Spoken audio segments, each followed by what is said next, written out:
Hello friends, good evening all of you. मैं Dilip Kumar DK study channel पे आपका स्वागत करता हूं। क्लास 9th की फिजिक्स हम लोग पढ़ रहे थे, चैप्टर नंबर 3। कुछ टॉपिक इसमें हो गई थी, उसके आगे हम लोग पढ़ेंगे। उसके जहां तक हम लोग गुरुत्वीय बल पढ़ चुके थे और गुरुत्वात्वरण मुक्त पतन की चर्चा किए थे पिछले वीडियो में। इस वीडियो में हम लोग कैपिटल जी और स्मॉल जी में संबंध देखेंगे। कैपिटल जी तथा स्मॉल जी में संबंध।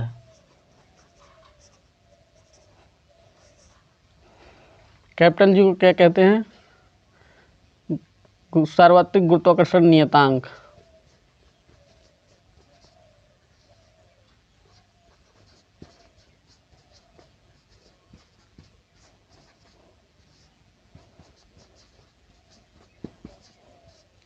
स्मॉल जी को गुरुत्वीय त्वरण। गुरुत्वीय त्वरण तो हम कह सकते हैं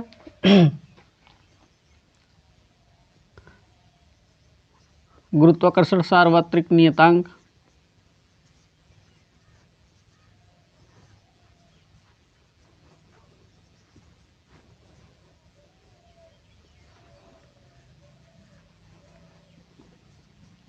कैपिटल जी तथा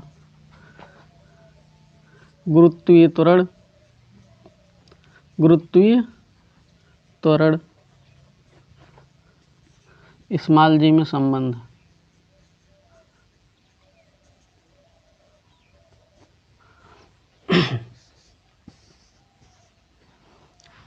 माना पृथ्वी का द्रव्यमान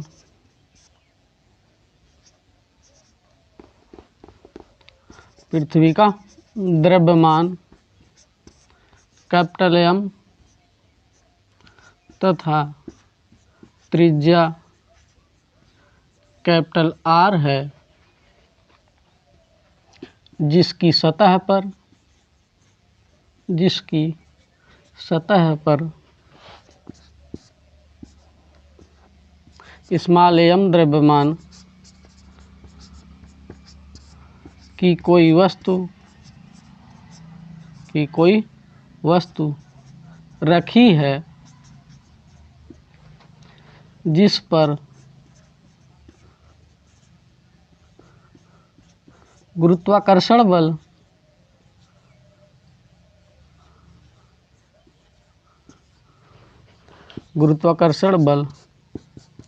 F लग रहा है।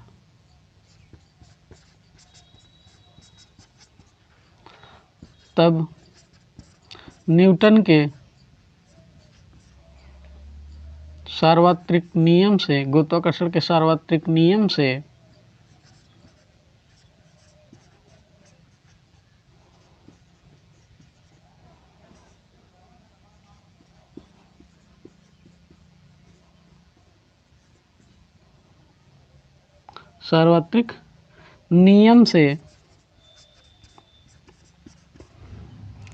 F equals capital G capital M small M upon R square. समीकरण 1 ये हो गया समीकरण 1। अब फिर देखते हैं न्यूटन के गति के द्वितीय नियम से बल F बराबर m होता है, तो यहाँ गुरुत्वीय त्वरण g है, तो mg हो जाएगा। ये हो जाएगा समीकरण 2। अब देखते हैं समीकरण 1 एवं 2 की तुलना करने पर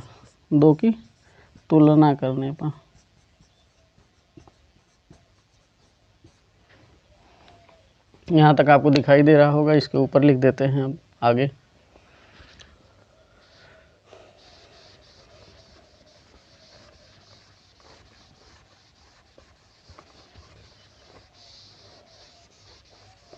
इसकी तुलना करने पर दोनों F है, इसलिए mg बराबर capital G capital M small m upon R square. m से m कैंसिल हो गया, तो g equals capital G capital M upon r², ये संबंध आ गया किसमें, गुरुत्वीय त्वरण और सार्वत्रिक गुरुत्वाकर्षण नियतांक में।